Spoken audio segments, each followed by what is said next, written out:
Welcome back to part 3 of our series of videos about logarithmic functions. This is the video where we talk about how to do weird things to one of them graphs. I'm assuming in this video that you have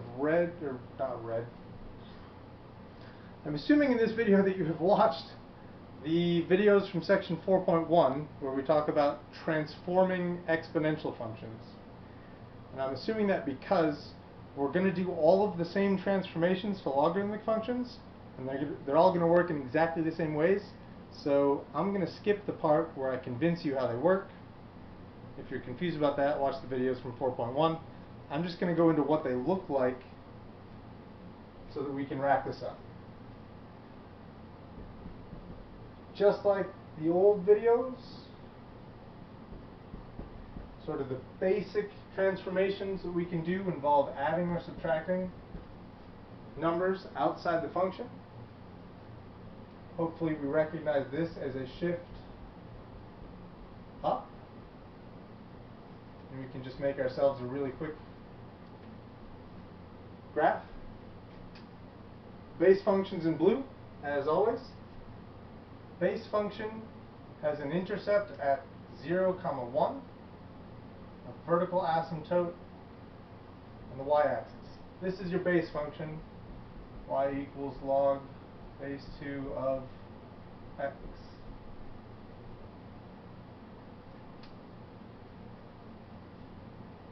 Here's your vertical asymptote. The best thing about vertically shifting a vertical asymptote is that nothing changes. If you take this infinitely tall straight vertical line and move it 4 units up, it lands exactly on itself and is the exact same line. So this transformation will not affect the vertical asymptote. It continues to be a straight vertical line on the y-axis. It will affect where the function goes though. Instead of crossing the x-axis here, this point, which was 0, 1, it's going to move 4 units up. 1, 2, 3, 4. It's going to be right here at 4, 1. And we're going to have a graph that looks pretty much exactly the same. Just 4 units up. Shifting down works in the same way. A downshift will not change the vertical asymptote, but it will move the whole function down, and it will change this from 0, 1 to whatever negative y value we have, 1. Let's do horizontal shifts. Let's do the log base 2 of x minus 3. So again, we're going to sort of use what we know from the exponential transformations to figure out what this should do. And what this should do is shift right 3 units. So I'll make myself a table here, or not a table, I'll make myself a coordinate axis. Base functions in blue, as always. Base function has an intercept at 0, 1 and a vertical asymptote here on the axis.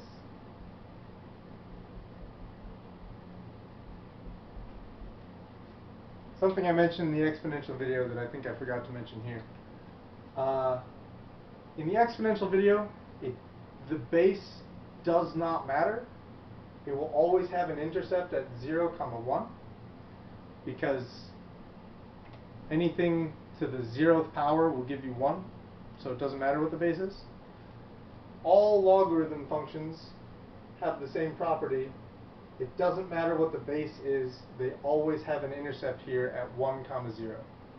Because when you plug in 1 to the logarithm, you should be getting 0 as the exponent that you can put on top of whatever the base is to get 1 there. So this 1, 0 point, sorry, 1, 0, what am I doing? 1 0. And this is 1 4. Oh, I got all mixed up. Okay. This 1 comma 0 point we have here, this is not a trait of a log 2 graph. This is a trait of all log graphs, all basic ones that haven't been transformed. So the base doesn't matter. You'll always have a vertical asymptote on the axis, and you'll always have an intercept at 1 comma 0, no matter what the base is. So this is my base function. I'm going to shift everything 4 units to the right. So instead of having a vertical asymptote here at 0, I'm going to have a vertical asymptote 1, 2, 3 units to the right. X equals 3 is my new asymptote. And this point is also going to get shifted 3 units to the right. 1, 2, 3. It's going to be here at 4 comma 0. And my graph will have the same shape. So, I can move this thing up and down. I can move this thing left or right. Going up and down does not change the asymptote, but it does change this point. Moving left to right changes the asymptote and the point. Next we're going to talk about stretches and squishes.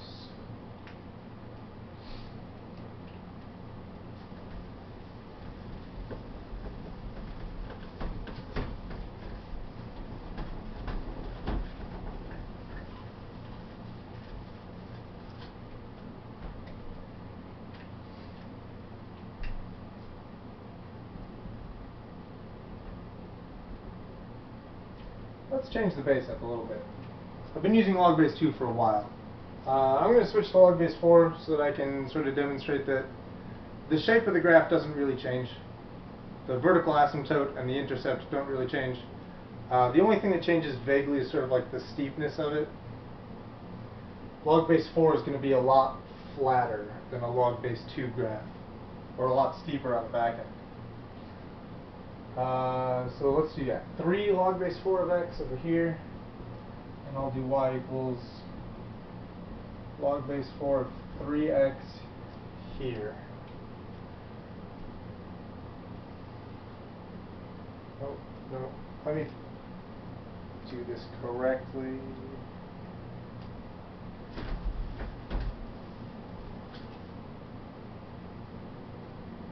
Let me write that one in green.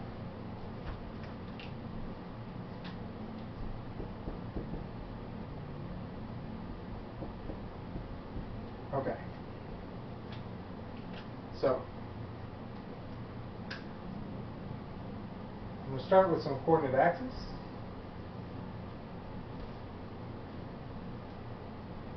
And again, I'm going to start with a base graph in blue. We have an intercept here at 1 comma 0. I have a vertical asymptote here. And I have this basic shape. This is going to take all of these values and stretch them 3 times taller.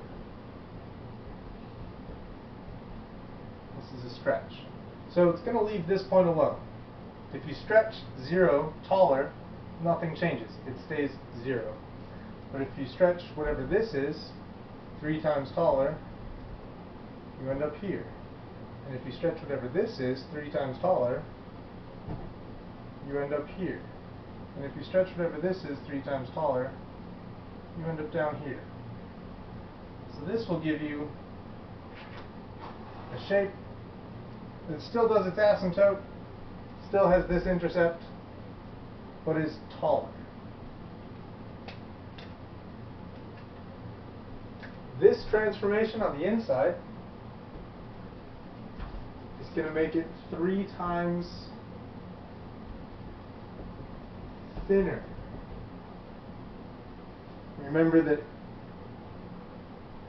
inside transformations are always horizontal, and they're always sort of backwards from what you would expect them to be. So multiplying by 3 on the outside makes it bigger, like you would expect it would, multiplying by 3 on the inside is going to make it thinner. So whatever this distance used to be, it's going to be 3 times thinner. And whatever this distance used to be, it's going to be 3 times thinner. And whatever this distance used to be, I'm using the blue here as my sort of gauge, it's going to be 3 times thinner. So this green graph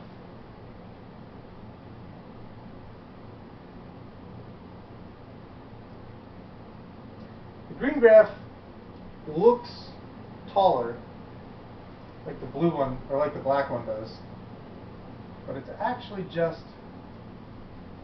thinner. You can kind of see that in this point right here. Black one is a vertical transformation, goes through the same, has the same x-intercept. This is a horizontal transformation, so it's getting squished down. Stretching the asymptote taller or making it wider or thinner, don't do anything. It's going to stay right where it is. Let me see if I can squeeze one more graph onto this. Maybe 2 more. Y equals negative log base 4 of x. Negative on the outside. We'll flip this upside down. So that'll be like this.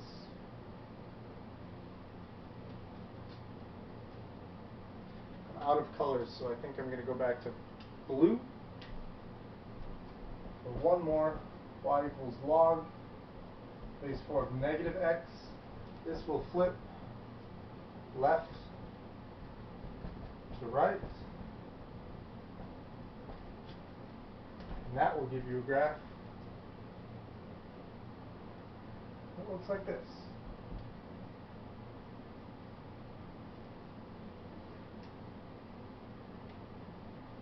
I sense that I've made kind of a mess of this particular graph and these axes. At this point, there's probably too many numbers, too many shapes flying around. So I'm going to leave this one as is. That is a quick demonstration of all the different kinds of transformations as they apply to log functions.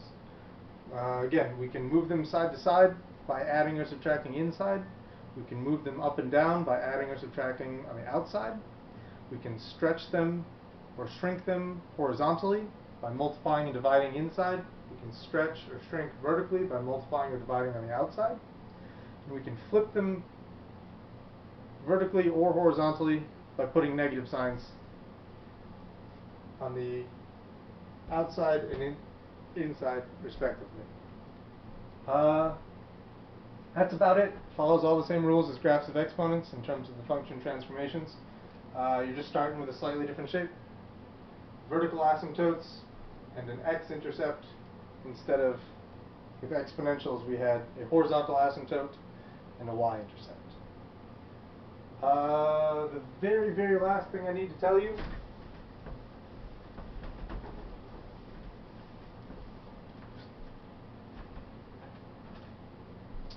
is about this number. E is approximately 2.71 something. I forget exactly what it is. It's definitely 2.7. It's between 2 and 3, a little closer to 3. This is Euler's number. Euler was a very famous mathematician. Looks like his name should be Euler, but it's not. He's pronounced Euler. Euler did a lot of really groundbreaking work with exponentials and logarithms, and throughout his work, he found that this is sort of the naturally occurring, like, default base for exponents and logarithms. In the same way that, like, pi is an irrational number. It's kind of a huge, long mess. It goes on infinitely and never repeats. But it is sort of like the quintessential standard basic circle number. In the same way, E is sort of the standard quintessential basic logarithm number. It goes on forever, it never repeats. It's classified as a transcendental number. because it's irrational but super important.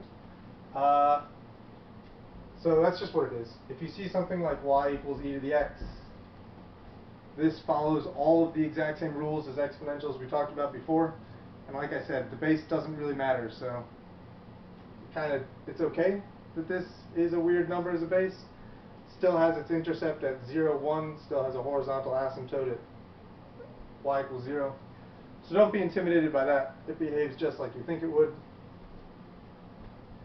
Log base e is such a commonly occurring term in mathematics that we gave it its own name.